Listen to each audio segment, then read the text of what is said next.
All right. Hey, everybody, and welcome to today's LinkedIn Live event. 3 rapid response job search techniques to help you land your next job faster in 2026. My name is Jessica Hernandez, and I'm an 8-time certified career and job search coach, and I'm the founder of Great Resumes Fast. And if you know me or you have followed me for any length of time, you know that I'm extremely passionate about getting job search strategies that work into the hands of job seekers so that you can be more effective in your job search and you can land your next job faster.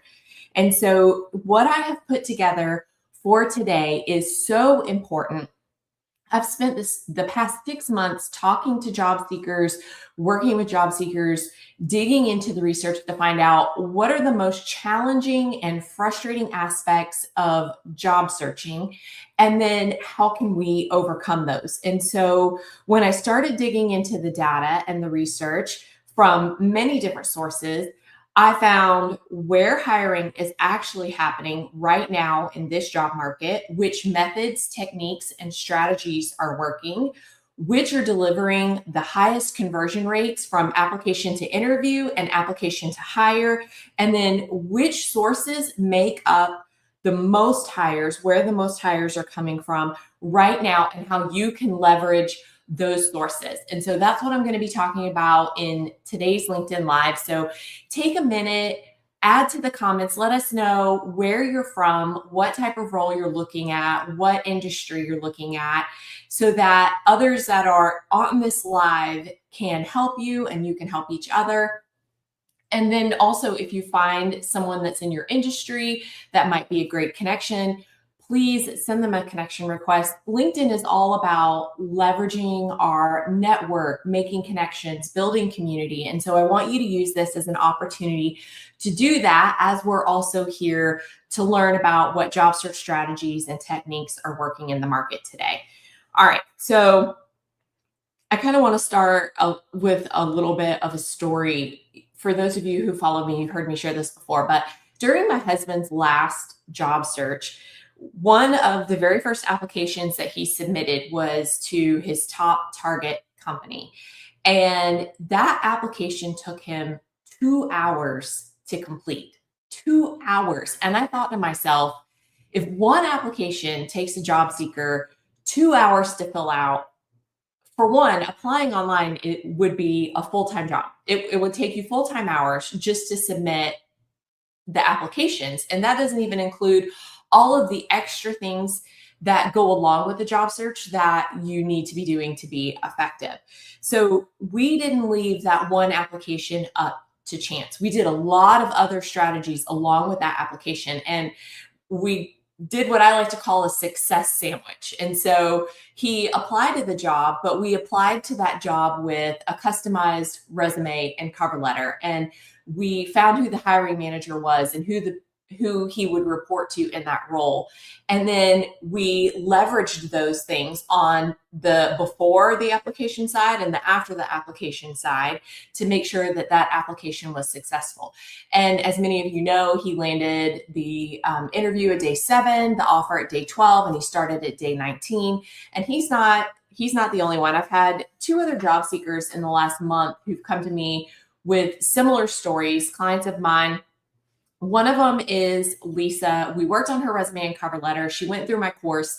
She sat there and she customized the entire thing and had it specific to this one role that she wanted. She spent the afternoon customizing it, applied to the role, and by 6:15 a.m. the next morning, before she had even had her first cup of coffee, she had the automated rejection email. And I know you guys know what that feels like, and it's awful. You spend all this time trying to make sure that your resume and your cover letter are targeted to the role, and then you get that automated rejection, and it's like a human didn't even see it.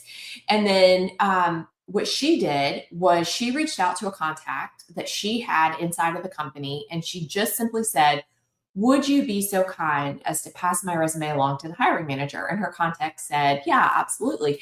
And he did. He passed her resume along to the hiring manager, and by that afternoon she had an interview. Now, my other client, Sarah, we did her resume and her cover letter for her. and she applied, and she had a connection inside the company that she reached out to, and she said, "Hey, I'm going to apply for this job. Would you mind sending in a recommendation for me?" And a couple of days after she applied, he did. He sent in the recommendation to the hiring team, and he said, "Hey, I just want to let you know that Lisa applied and I really recommend her. I know her personally, and she got, out of 300 applications, she was one of 5 that they brought in to interview, and ultimately she got the job." And so I want to show you through the data that I'm sharing today that those aren't anomalies. Those are what happens when you use these job search techniques and strategies that I'm going to share. These are the kind of results that job seekers are getting. And I share those stories because they are a reflection of those strategies. So today we're going to cover 3 different data points that reveal where hiring is actually happening right now. And I keep saying right now because I think it's really important to point out, I'm not talking about where hiring was happening in 2021, 2022, 2023, when the market was really good and it was a candidate market and hiring managers were competing to get talent and to get you in the door. I'm talking about the kind of market that we saw the last half of 2025, the kind of market that we're in right now. There's not a lot of hiring that's happening. There's not a lot of large companies that are doing a lot of hiring, and a lot of job seekers aren't leaving. They're staying or job hugging, if you know that term. Anyway, so let me go ahead and pull up some information that I want you to look at. The first data point we're going to look at is where hiring is actually happening, meaning the source that the most hires or the majority of hires are coming from. And this graphic comes from Ashby HQ. And if you've never heard of them, they are an all-in-one recruiting platform for companies of all sizes. And they do reports specifically for companies so that they can see where their hires are coming from, where across the board in many different industries, many different type of companies, where the most successful hires are coming from, so that recruiters can then invest their time into the methods that are producing the most hires and the highest quality hires. And that's important because this isn't necessarily data that was intended for job seekers. This was data that was intended for an audience of recruiters so that they could tell where hires are being made. Okay, so let's look at it. The orange line at the top that says applied, 43% of hires in 2024 and in 2025 are from inbound applications. That means you went to, as a job seeker, you went to the company website, you applied internally on the company website, not from a third-party website, not from a job board, not from LinkedIn or Indeed or anywhere else. You went to the actual company website and you applied for the job on their company website. It accounted for 43% of hires in this last quarter. You can see it kind of peaked around Q3 in 2023, but it's still holding steady. And the 2025 stats are the same leading into 2026. So inbound applications made up the majority of the hires. Then if you look down, you can see the green 6% is major job boards like LinkedIn and Indeed. So 6% of the hires these companies made came from that. 3% represents agency, which is like recruiters, staffing companies. So the data is clear. If you want a better chance of getting hired, so a higher application to interview, an application to hire ratio or conversion rate, you need to be applying on the actual company website. All right, data point number 2 I want to talk about, and I know that you guys are probably going to groan when you hear this, but hear me out. All right. This comes from Hunter, which is it's like an AI resume builder tool, but they do a ton of great research, and they're analyzing hundreds of thousands of applications, resumes, job seeker activities. So I want to point out this data because it's really looking at a lot of different data points. It's not based on just 1,000 job seekers or 1,000 resumes. This information is spanning tens and hundreds of thousands. Okay, so real quick, I want to address this. Michelle asked, 52% of hires, but it doesn't say where the other 48% come from. I do know, and I am going to get there in just a minute. So be patient with me because I do want to share that. All right. So let's go back to this. Resume tailoring makes a huge impact on your conversion rate. So you have 105% higher success rate getting interviews if you are using a resume that you customize to the job. And it's not just Hunter's research. There's a lot of different research that comes out of different places that say this exact same thing. Another one is from DeVry University. They have a career study that shows that the most successful job seekers are those that tailored their resume and cover letter. And by most successful, I just want to clarify what I mean by most successful job seekers. That's defined by job seekers who were interviewed and hired in less than 6 months and got interviews at more than 50% of the places that they applied to. So those are the success metrics I'm going by. When I say, here's what the most successful job seekers do right, this is what they're doing right to get hired in less than 6 months and to get interviews at around 50% of the places that they're applying to, which is huge. All right. So I know that when you look at this, you're like, oh my God, Jessica, I don't have time to customize my resume for every single job. And you're right. You're right. You don't. And that's kind of actually the point, because if you're applying to 50, 80, or 100 jobs a week or even a month, you can't customize your resume because it's impossible. You don't have time to do that. And that's why when you narrow your focus to a target list of companies of 10, 25, max 40 companies total, you actually have the time to be more strategic in your approach and more targeted in your approach. And it's actually why doing less will get you more results. And I know that seems counterintuitive, but when you're applying to fewer jobs with a targeted resume, your conversion rates more than double over sending out generic resumes to a greater quantity of roles. So while you hear this all the time, like quality over quantity, but it's not just a nice idea or a fancy saying, it's a mathematically superior strategy. And I could spend literally like all day going over all of the data points that support this. And someone just asked, and what about the example? Yeah, this is a great question. Who spent hours tailoring hers? I'm going to talk about that too, because we don't take any one single strategy in a vacuum. We are literally going to stack job search techniques to make you even more successful. Because the thing is, what I see so many job seekers do is they rely on one method, one technique. They rely on applying online only. They rely on using LinkedIn only in their job search. And then what happens is they don't get results and they get frustrated, where what we want to do instead is stack multiple high ROI strategies, those high leverage strategies together, so that one application that we send is successful.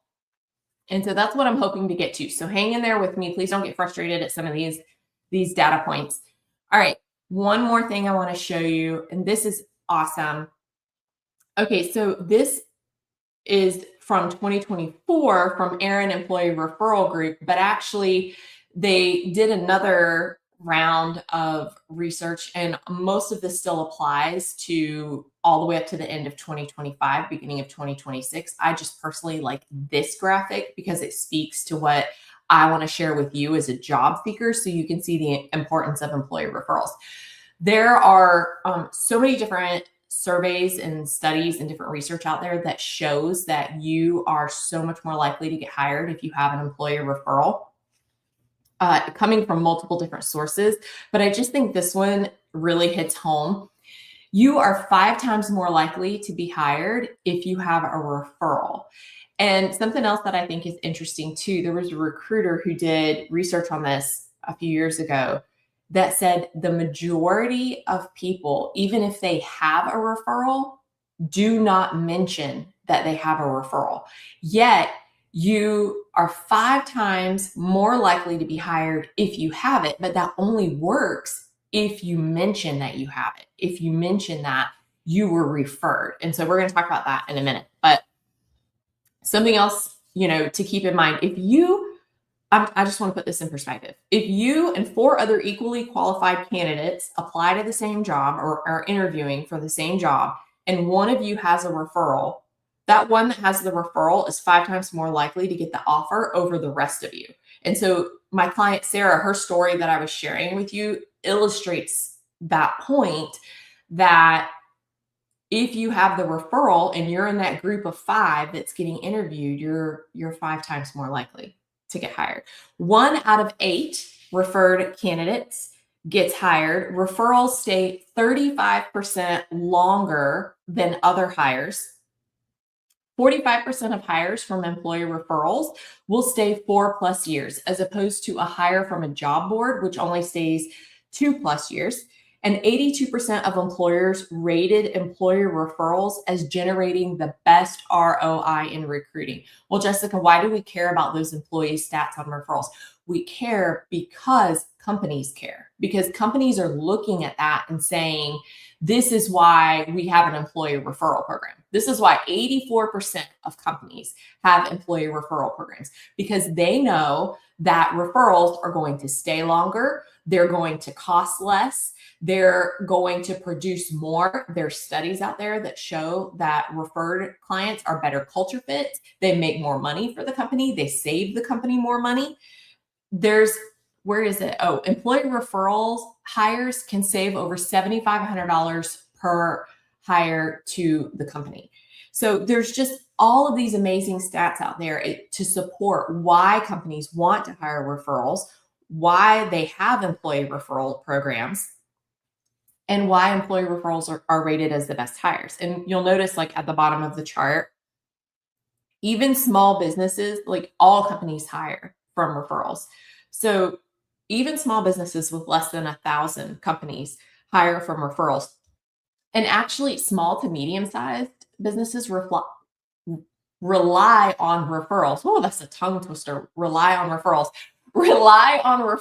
even more than larger companies do. And that's an important point, because what a lot of job seekers don't realize is that while Fortune 500 hiring is going down and only made up like 1.6% of hires in the last quarter, small business hiring for small to mid-sized companies is actually increasing and was up 9% in the last quarter of 2025.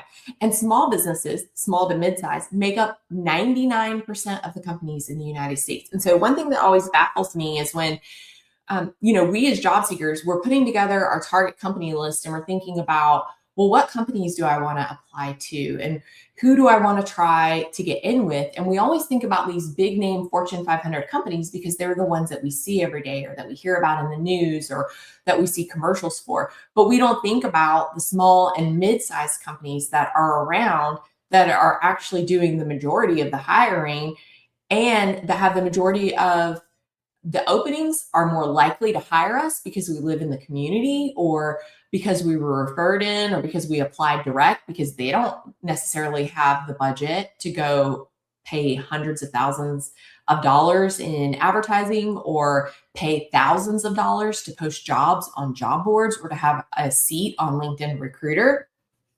So those are things that, we need to be thinking about and considering. All right, so let's talk about a couple of different techniques based on this data, techniques that you can use in your job search to get more responses faster. Because what I want to do is help you increase your conversion rate of applications to interviews and applications to offers. And so anytime we can direct our time and our energy into high ROI, high leverage activities that are going to multiply your efforts for you to get more interviews and more offers faster, that's what we want to invest our time into. So just based on the data that I shared with you, and I'm going to share in a little bit, I have a course where I have a job search course that I'm launching that dives into all of this research in so much more detail and even more additional research that I don't have the time to go into today, and that bases job search techniques off of that information, because I believe it's not, I could really get on my soapbox about this, but there's a lot of influencers and good, well-intentioned advice out there on social media about what you can and or should be doing in your job search based on subjective opinions or experience. But I believe where we are going to have the best results in our job search is when we're basing our strategies and our techniques off of the data and the research and what we know is working, what the numbers prove is working. And so that if you don't walk away with anything else from today, I hope that you'll see that, you'll look at the data and you'll say, okay, here's what I need to be doing in my job search. All right. So the first technique is I want you to apply on company websites. So if you see a job on LinkedIn and you're like, oh man, this is the perfect job for me, look up that company, go to their website and apply direct on the company website. And I'm not saying there's not a place for LinkedIn. I have an entire course that is designed to teach you how to leverage LinkedIn in your job search. The issue is that a lot of job seekers are using LinkedIn as a job board instead of a networking platform. It was originally built and designed to help you network, not necessarily to function as a job board like Indeed. All right. So technique number one, instead of or in addition to applying on job boards like LinkedIn and Indeed, I want you to start applying direct on the company career page. So when you see that job you're interested in on LinkedIn or Indeed or whatever other job board you're using, I want you to head over to the company website and I want you to apply direct there. There's also some pretty significant research from Hunter, which I showed you their graph earlier. They produce a quarterly job search trends report. And in a couple of their reports this past year, one of the things I find absolutely fascinating is that they report on which job boards had the highest conversion rate of application to interview. And LinkedIn and Indeed are hovering around 3% conversion rate or less. Google Jobs was 3 times higher at 9% plus conversion rate of application to interviews. So it's partly because if you're going on Google and you're saying like, okay, find me project manager jobs, it's pulling direct from company websites near you. So when you click on a job, it is then going to route you in most cases to that company website. It does pull some jobs from job boards, but in most cases it's going to direct you to that company website where then you can apply direct. The strategy goes hand in hand with this research that shows that 43% of hires were coming from inbound applications, whereas only 6% were coming from job boards. Now, you guys were asking me earlier, well, where is the other percent coming from? Where's the rest, the other 48% coming from? It's coming from referrals. 48% of hires are coming from employee referrals. So those are your two biggest, most effective strategies in your job search. All right. Step number 2, we want to talk about customizing your resume for each application. All right. So I know this is really hard. It does not have to be like a huge endeavor. You don't have to rewrite your resume for every application. And there is no rule out there that says you can only have one resume. So for instance, let's say I wanted to do something other than what I do. there's a lot of different areas I could go into. Like I've been the founder of Great Resumes Fast for the last 17 years. So I've been an executive resume writer and a career coach. I'm also a LinkedIn job search coach. I have a lot of courses and I do different things, but a lot of the behind the scenes is not just writing, it's related to marketing. I'm also an educator. So let's say, for imagination's sake, hypothetically, I didn't want to do this anymore. I wanted to go get a job and work for someone else. Well, I could go be a teacher. I could work in career services at a college. I could work in marketing and I could work on content or be a writer or, there's all of these different things that I could do, but I'm not going to try to cram all of that into one single resume. No, I'm going to have a career services resume. I'm going to have a marketer resume. I'm going to have an educator resume. And then everything's going to be tailored from there. And so have that specific resume. But then when you go to tailor it, here are the important pieces that you need to tailor. First, you need to match the language from the job description. And I'm not just talking about mirroring back word for word whatever the job description says, because recruiters can tell. They can tell. They can tell if you used AI to write your resume because they've read so many that have been written. Just like how if you're reading a post on LinkedIn and you're like, oh man, that sounds like AI. That doesn't sound like how a human would really say it. Recruiters can tell when they read a resume that AI wrote that. And so I'm talking about matching hard skills, the professional, academic, and technical skills that you possess that are in alignment with the requirements of that role. You want to match those two things.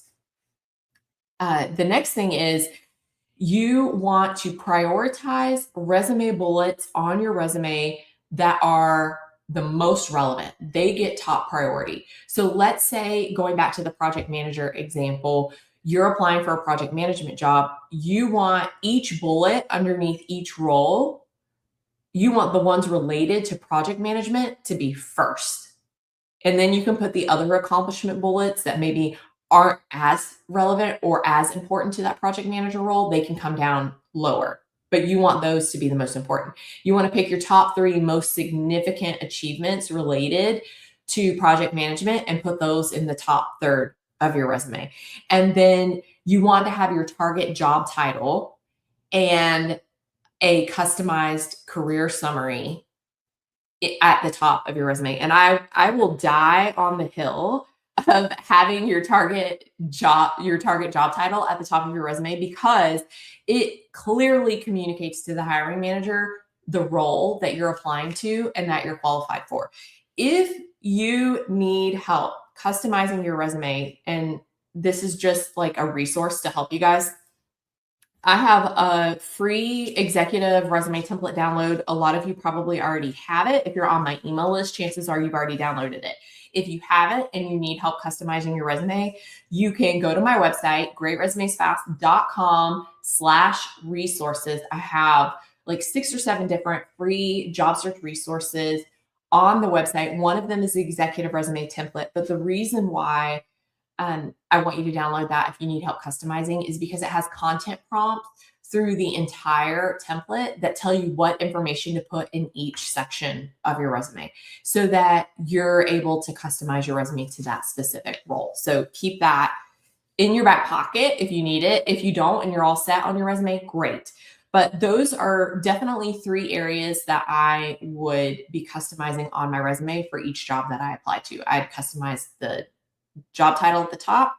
I'd make the career summary very specific. I am not a fan of broad, generic summaries. I want a very specific snapshot that's tailored to that job.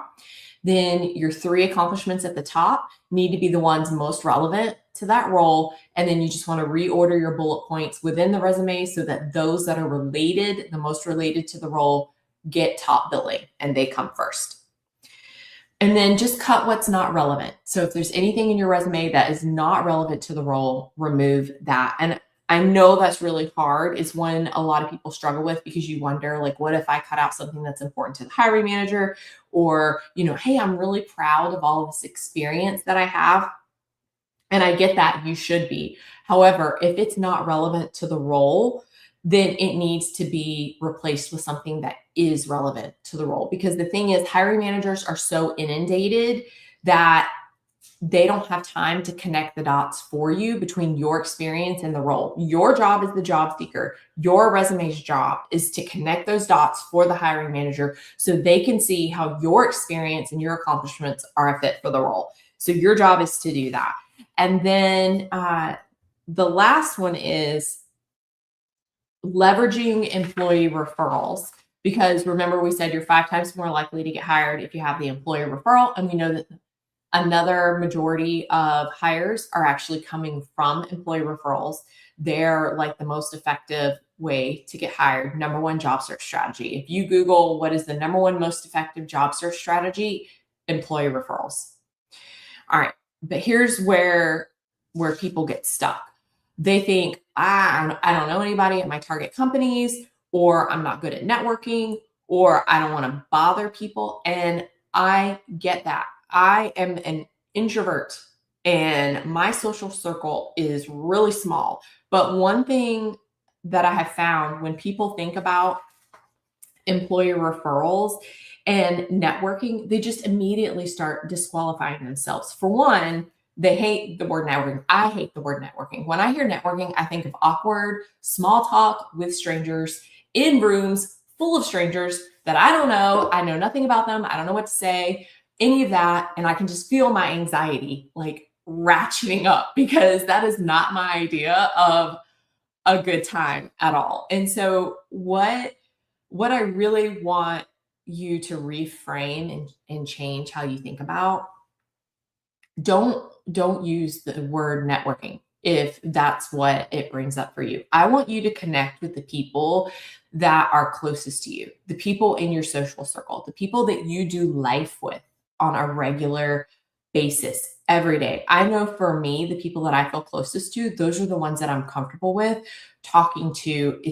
They're the ones that are the easiest for me to talk to. And I can go to them and say, hey, I'm thinking about making a career change to this industry. Do you know anyone that works inside of that industry? Or do you know any companies that hire for that I could add to my target company list? I share specific strategies, techniques, and scripts for how to walk this out in my job search course, Rapid Response Job Search Techniques. That's the new course that I just launched. If you need more practical help with leveraging referrals, and I'll run that down here on the bottom. Now, when I started, I shared 3 stories, my husband's and then 2 of my clients, Sarah and Lisa, that showed what's possible when you stop playing the numbers game of, okay, I'm going to apply to 100 different jobs and instead start getting more strategic. I will tell you, you cannot really rely on, or I wouldn't put all my eggs into one basket and rely on that one method or that one strategy to land my next job. I would never, ever do that. I would never advise you to do that. When my husband was job searching, we did not rely on one strategy alone. No, we sandwiched everything that we did with trying to leverage employee referrals, trying to make connections with people in our network, applying with a customized resume and cover letter, and then following that up by trying to connect with a hiring manager in the company. In my course, I talk about how to find the hiring manager. I give you hacks for how to find the hiring manager using LinkedIn when they're not listed on the job posting. I talk about how to even get their email address so that you can message them after you apply and say, hey, I just applied to this role. I wanted to follow up and let you know why I'm excited about it, how there's a values alignment between me and the company. And doing this increases exponentially that application to hire conversion rate. And that's what I want to help you do. I want to help you use strategies that are going to be way more successful when you're job searching so that you're not ending up in this horrible place that I see so many job seekers go to. This is one of the reasons why I do things like this. I share so much information freely on LinkedIn, and I share free resources on my website, and I do LinkedIn Lives, and I create courses, because one of the things I hate is seeing job seekers go from confident and feeling like they're valued in the workplace and that they have something to contribute to feeling desperate, demoralized, and defeated. I hate that. And if you get into this loop of applying online only via LinkedIn or Indeed or major job boards, and you're not doing anything else and incorporating any other strategies into your job search, that's where that leads. Because inevitably, all of those rejections, because that method or that technique has such a low success rate and such a high volume of competition, that eventually those rejections, they start to whittle away at your resilience and your perseverance and your confidence. And so what I want to help you do is avoid that and use strategies that are going to have a higher return on your investment of time and energy. All right, so what we've looked at so far are that 45% of hires are coming from inbound applications on websites, and between 3 and 6% are coming from recruiters and job boards. We know that 48% of hires come from employee referrals, and that you're 5 times more likely to be hired if you have an employee referral. So we know that those two strategies are up there. We also know that you're twice as likely to get the interview if you use a customized resume and cover letter. 105% higher success rate getting the interview when you apply with a customized resume and cover letter. All right, we know that you're going to apply inbound on the company site. You're going to use Google Jobs because it has a 3 times higher application to interview conversion rate. And you're going to leverage employee referrals by tapping into the people closest to you, asking for introductions, not jobs, reaching out to contacts before and after you apply, because this is how you do less in your job search. By less, I mean like less mass applying to lots of different jobs and spending hours upon hours in online applications. You know, like I said, the 2 hours my husband spent in his application, which is crazy ridiculous, and we would not have invested that had it not been for his target company. All right. So now I know you're probably thinking like, whew, okay, Jessica, this makes sense, but how do I actually do all of this? So how do I find which companies are hiring? How do I work towards getting a referral when I don't know anyone or I don't know what to say? When I hate networking, when I'm introverted or socially awkward? Hello, that's me. Which job boards have the highest conversion rate? Because there is a place for job boards in your job search. I'm not saying don't use them. I'm just saying let's use them in moderation and balance. And then how do I find niche job boards in my industry? Because there's a whole aspect of niche job boards, which I didn't even get to today. And I'm already over our time for the live stream and I haven't got to Q&As yet. And I want to do that because that's really important. I've got you covered today. Actually, I just launched my brand new course. It's called Rapid Response Job Search Techniques. And for the next 48 hours, everyone who attended this live session can get it for 30% off with the early bird discount. The code and the URL are on the screen. I'll also include them in the comments section, but you can go to that URL, use the code HIRED2026. You'll get 30% off the course. I priced this course like as absolutely affordably as I could because I wanted to get it into as many job seekers' hands as I can, because I truly believe in these data-backed strategies and methods, and I know they're going to help you land in your job search. Inside the course, I talk about how to work towards an employee referral, even if you don't know anybody. I walk you through exactly how to identify, approach, nurture connections that lead to referrals, ideally within your personal social circle first, and then your professional circle.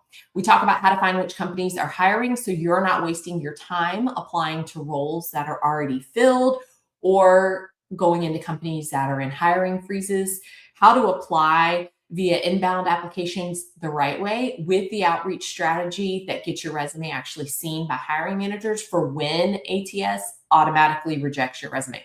Because I will tell you this, I have a client, one of my clients, he is the VP of technology for an ATS company. His job is literally to build ATS, and he has a whole team of recruiters that work for him. ATS, and he will tell you, ATS is not perfect.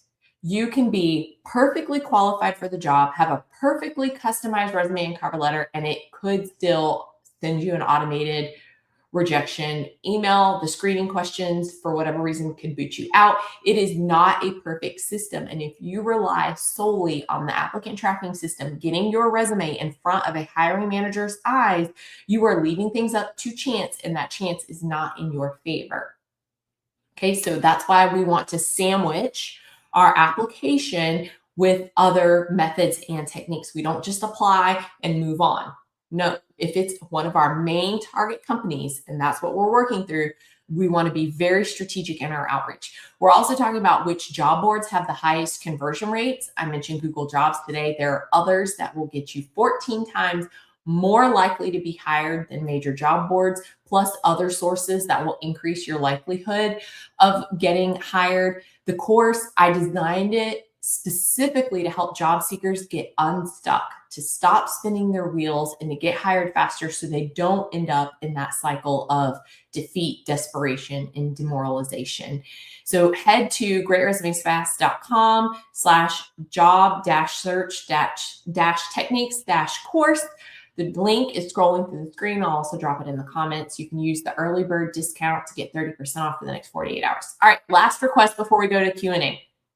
Would you help out other job seekers, please, by sharing and reposting this event that I did on LinkedIn, sharing it to your feed, because there are so many other job seekers that need this information. And I want to get it into as many job seekers' hands as possible so that they know there are more effective ways to job search and they don't end up feeling all of those overwhelming feelings that happen, because I really just hate seeing people burned out and defeated and desperate. If I can help avoid that, I want to do everything I can to do that. So if you'll share this and maybe even include a tip or two that you found insightful or what you learned or took away from it, that would be so awesome. All right, so let's go ahead to the core. Now that I'm done with the core content, I want to open it up to you, answer some of your questions, whether it's about referrals, customizing your resume, finding job boards, how to approach someone you don't know well, whatever it is. I'll stick around for the next few minutes, answer your questions. Let me see if I can get some of these on the screen. There are so many comments, you guys. Thank you so much for engaging and adding comments and showing up today. I really appreciate that. And if there's any that I can't really get to live, because I know I'm not going to be able to answer all of these, then I'll do my best to answer them afterwards in the comment section on the event page. As also, if you come back to this event page, you can watch the replay, because I know I covered a ton of information and I always talk really fast because I always want to get through so much stuff when I'm doing the LinkedIn Live. So, you can come back to the event page and watch the replay. Okay. Oh, thank you, Linda. And thank you, everybody, for the positive comments. I'm so grateful. All right. Share the link to the program. Is it recorded? Hi, Michelle. Yes, absolutely. You can come back to this event page. You can copy the link from the event page and post it, or you can click the share button. That will share it directly to your LinkedIn page. Nana said, job search now is like defense in depth, a concept in cybersecurity. Yes. All right. Do you cover how to update your LinkedIn so that recruiters can find you? Hi, Tara. I talk all about that in my LinkedIn Unlocked course, which if you decide to sign up for my rapid response job search program, you can add on the LinkedIn course at a discounted rate. I don't actually fully open that course. Like, you'll have access to it if you sign up, when you sign up to my rapid response job search course, but I don't open that course to the public until March or April. I only do it twice a year. It's a huge course, and I usually have hundreds of job seekers who come through it each time I open it. So it gets a little unwieldy to leave it open all the time. But you can sign up for that course if and when you sign up for my job search course. You can bundle them both together. And I go through all of that, how to optimize your LinkedIn profile so that recruiters can find you, how to use LinkedIn to find the hiring manager, and what to say when you reach out to them to actually get a response. So.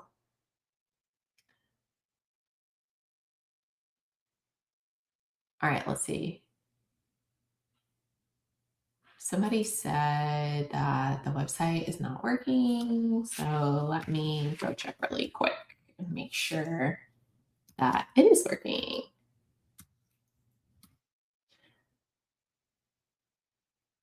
It might be, I'm assuming, a little slow because there might be so many people on it, but I'll post the link to the course in the comments section. All right, so that's there. And then I've been out of the workforce for a couple of years due to taking care of a sick parent. Any suggestions? Yes, definitely lean heavy on your network, because when you have any kind of what they call a resume red flag or any kind of job search challenge, like a gap in employment or um, a layoff, or you're trying to pivot industries and roles, it takes even longer to land your next role.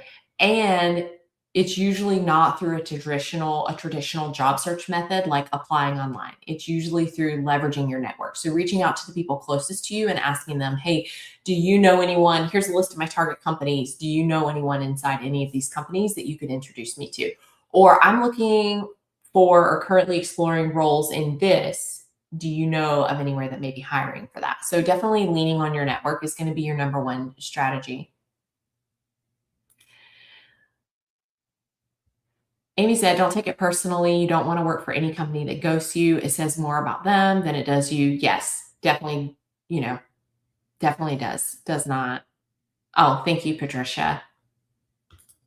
Is it better to avoid applying to large organizations that use ATS if I'm going back to the workplace after taking a break? Okay, so it depends on what your goals are for your job search. So, are you trying to get into a high tech company like a Facebook, an Amazon, an Apple, a Netflix, or a Google?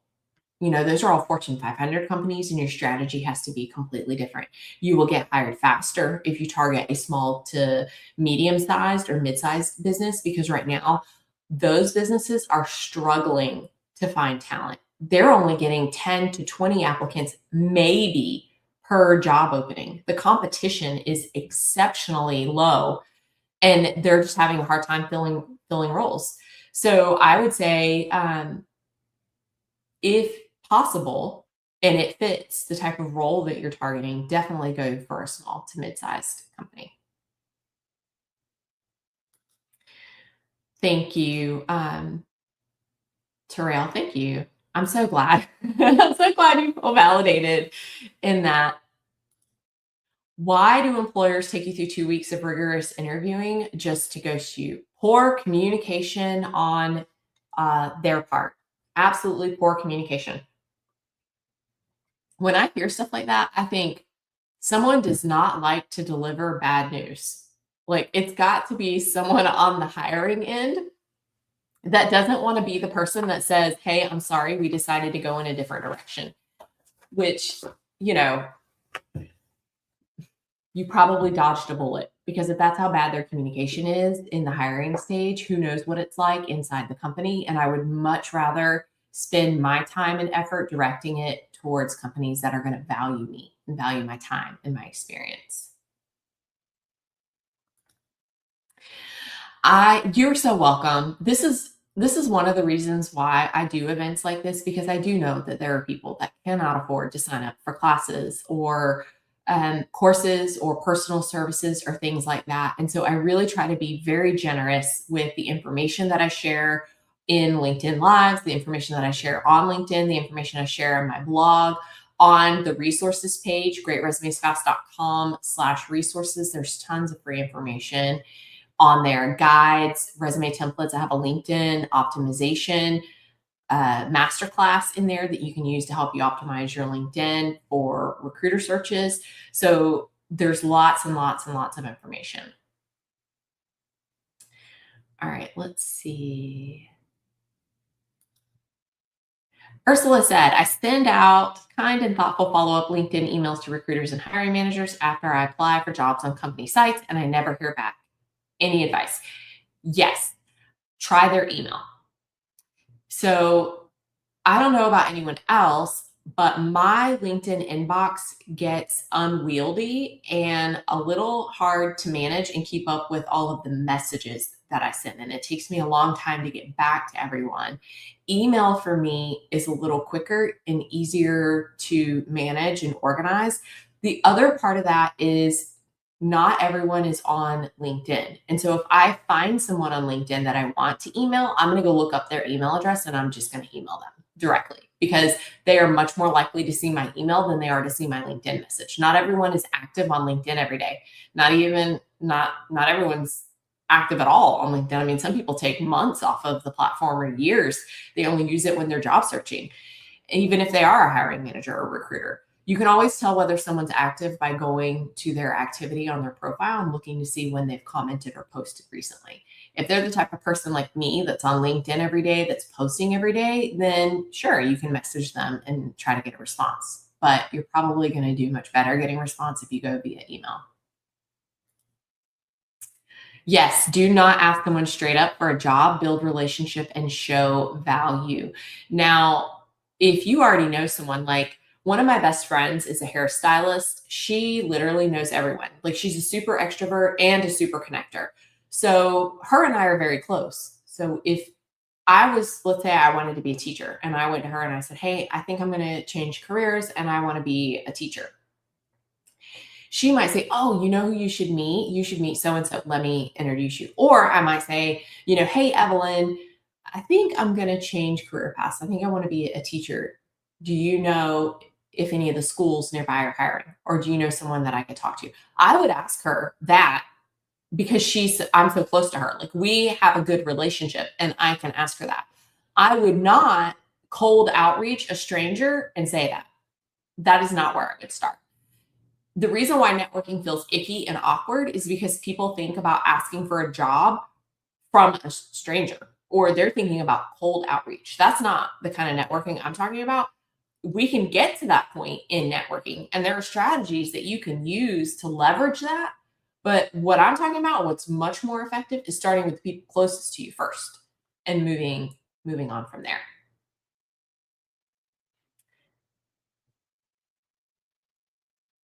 All right, let's see.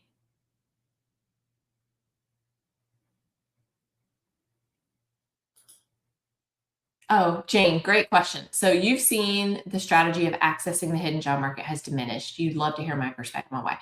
I don't think it's that the strategy has diminished. I just think that the term tapping into the hidden job market is not trending anymore. Like it's not a trendy term. Like you remember how personal branding, I don't know, like 10 years ago, 15 years ago was like the it term in the industry. And everyone was all about personal branding for a while. It's still important, but it doesn't get the newsworthiness that it used to. And I think it's the same thing with the hidden job market, because basically all the strategies that I teach, that I taught today in this course, that I teach in my rapid response job search techniques course, and that I teach in my LinkedIn Unlock course, all of those strategies are tapping into the hidden job market. I just don't call it that.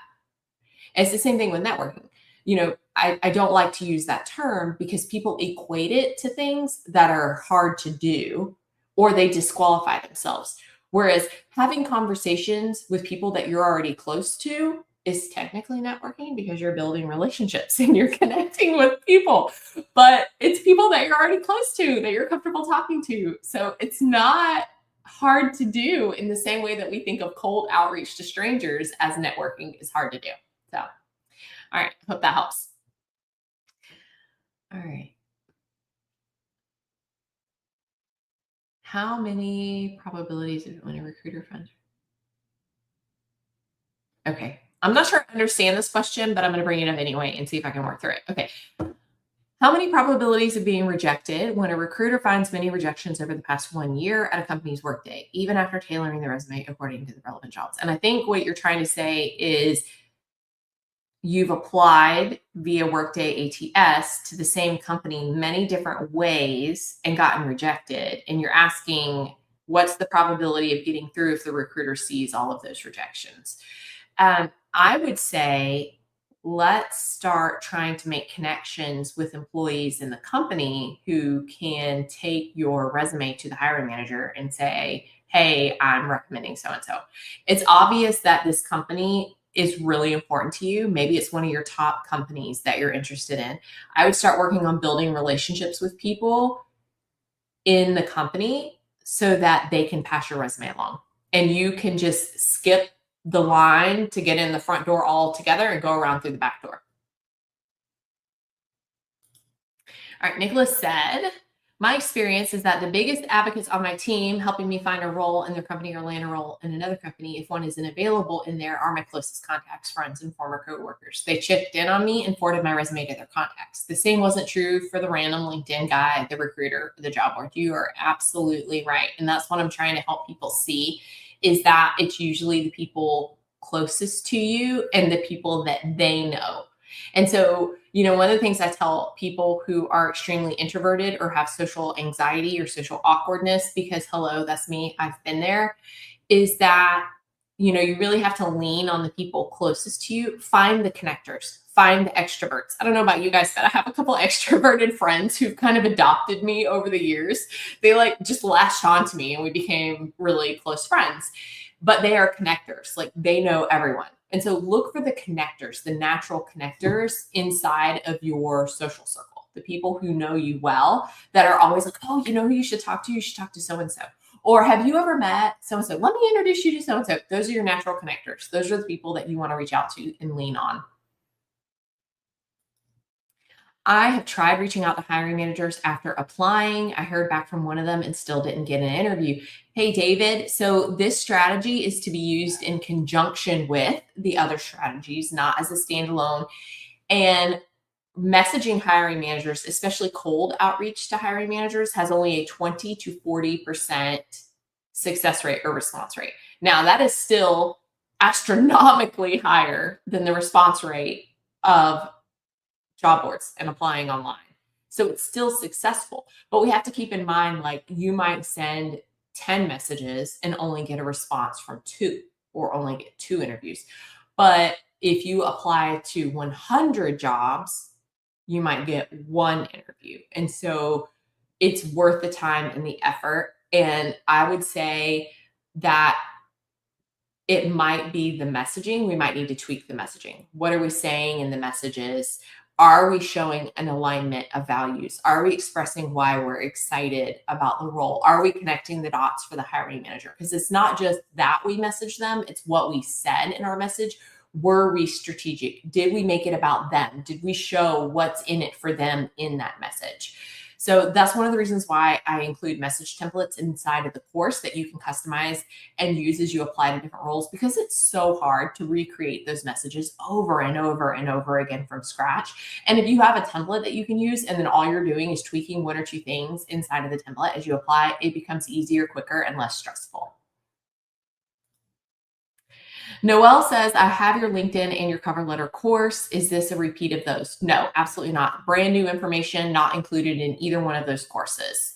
And all the content in those courses is based exclusively on data from late 2025 and early 2026. So really excited about that.